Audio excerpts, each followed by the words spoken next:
Hey everybody, it's Jason Blaha here, and today I want to chat with you guys about one of the misconceptions we see out here about the box squat. And this is partially comes out of West Side and the people who have really learned to maximize the box squat itself. And that's the box squat doesn't actually use the quads, doesn't train the quads, doesn't rely on the quads. And that is just simply biomechanically not true, even when you go to the really wide stance. Now, I don't do a super wide. I'm working right now on bringing my stance back out on my own box squats over time. But this comes from a biomechanics misconception. And this is these guys who are doing the box squat this way, they're drawing the same data uh, that a lot of people have been drawing from many years ago. And that was the idea that the wide stance doesn't use the quads as much, and because they're box squatting to a really wide stance that the quads don't matter. Well, that's just simply not true. And there's been studies that have looked at this closely, look at muscle activation, look at the biomechanics, and what they determined was that stance width doesn't impact the amount of quad that you use. Okay? It doesn't impact the amount of quad that you use. That narrow, medium, and wide stance all use the same amount of quadricep.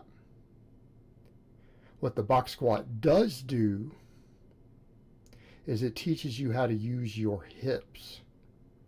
Okay? It teaches you how to use your hips and to some degree your hamstrings to a much greater degree when you squat. It's a hip dominant squat. Okay? It's a hip dominant squat. But just because we involve more hip doesn't mean that the quads get used less. And that's the take home here that people need to remember, they need to understand. And it doesn't mean your quads cannot become a weak link in your squatting, just like me. I got up to a 552 raw squat. That's not my box squat, that's my raw squat, right around New Year. And then as I messed with more stuff, my quads started to come out as a little bit of a weak link. So I've had to start doing quad work. So that means that I'm doing the hip belt squats that you see me doing there. And obviously you can see the quad pump I get on those there. A tremendous quad exercise. All right, they're a tremendous quad exercise. But they also work the hips because I'm doing them with a really wide stance. It also trains the hips and the glutes and everything else. Very similar to what my wider stance box squat would do. So there'll be carryover. But I think this is one of the problems we get, is that people see something like this and they start literally saying, oh, well, quads no longer matter on the squat.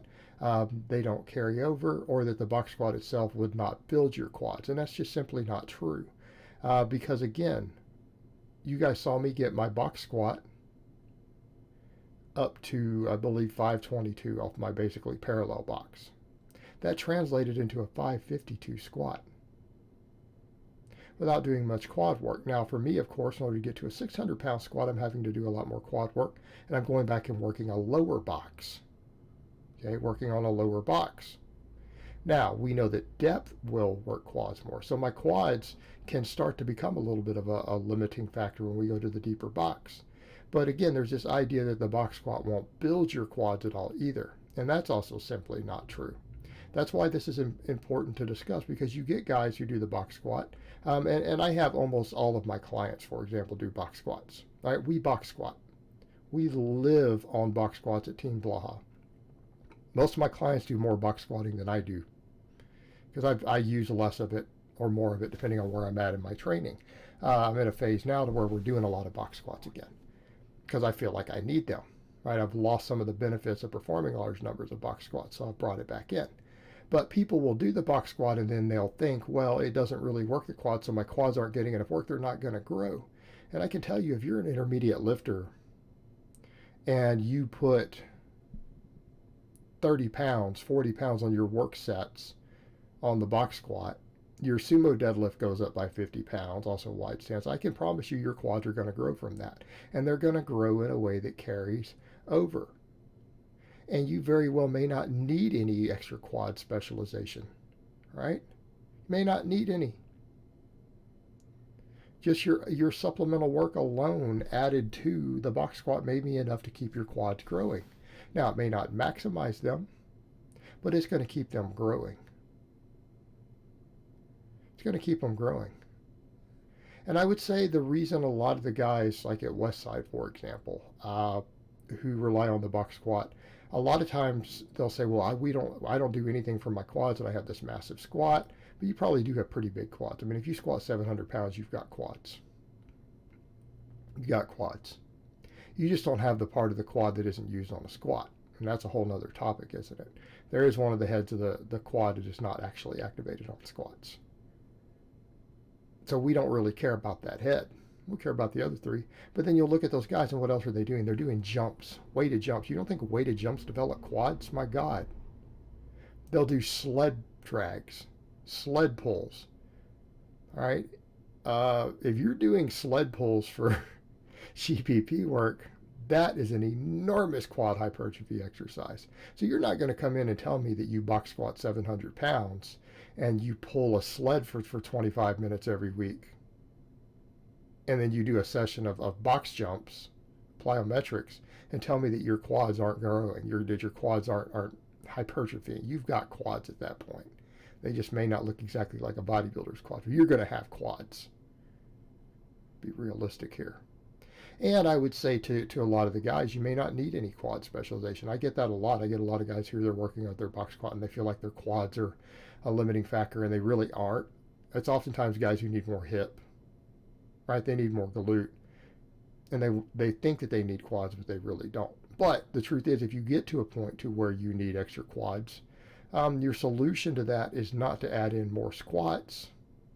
Because I see that a lot, and I've had guys who are like, "Can't I just do a bunch of sets of 10 on the high bar squat to work my quads more than these box squats?" And it's like, no, come in and do something that's easier to recover from. How about the hip belt squats like I'm doing? This would be my number one choice. Close behind it, a barbell step up, a weighted step up. You could do split squats. In other words, you want something that unloads the back. And before people say a leg press can put strain on your back. And you waste all your energy loading 1,500 pounds onto the damn thing. So it makes it useless to me. It's not that it's a bad exercise, it's that it can strain your low back. And if you want no strain on the back, well, you wouldn't want to do that. You do these other exercises, and it takes you all day to load it. It's a time waster. You gotta load it and unload it. And it allows for easy injuries because people don't do the thing correctly. And they get hurt on it. So, wouldn't be my first choice, but these others would be. If you need some quad work, do these things. Jumps, plyometrics. If you have access to a sled, like again, if you feel that you have a quad weakness, your solution is not to say, "Well, I'm just going to do more back squats because they work the quad more than the box squat." Well, they don't. What they do is add a bunch of axial loading, and you're not going to come in on a serious strength program and add a ton of extra high rep squat volume and recover from it. It's just not going to happen. Hip belt squats, this would be my first choice. Like I said, and again, I have other choices for lifts, but I would also say that if you have access to hip belt squats, and that's not doing it, adding sled drags. I would say dragging a sled is legitimately probably one of the best things you could do for your quads. It really is. I would rank that higher than the one-legged exercises personally, mainly because it gives other benefits. But these hip belt squats, they work wonders for mine. I think it's pretty obvious there. Right? My quest to get to a 600-pound raw no wrap squat, one of my main tools. But even then, look how big your quads can get just adding these into a box squat. Look how big they can get. Mine are getting pretty decent. So you have other options, but dragging sleds, one-legged exercises, there's a lot of other things you can do. But your solution, again, is not to add in a bunch of high-rep back squats because you think the box squat isn't working the quads. The box squat is working your quads. And if your quads ever become a weak link on the back squat, I think it becomes obvious that they are a necessary contributor. Like, you cannot remove the quad as a primary mover. The only time you get less quad involvement is when you start cutting depth short, right? If you're setting a box 4 inches above parallel, all right, then you're getting less quad involvement, absolutely. But when you're going deep, I'm going 3 inches below parallel on that box. It's a low box. Your quads are being worked tremendously. They are the primary mover. You're getting more hip, you're getting more glute, you're getting more of those things involved, but it doesn't remove the quads. Okay, it doesn't remove the quads. And you can still build quads off of a decent volume on the box squat, whether it's speed work or sets of fives or whatever it is that you're doing. All right, guys, well, that's really all I have to say on that today. I hope it's been informative, and I will talk to you guys next time.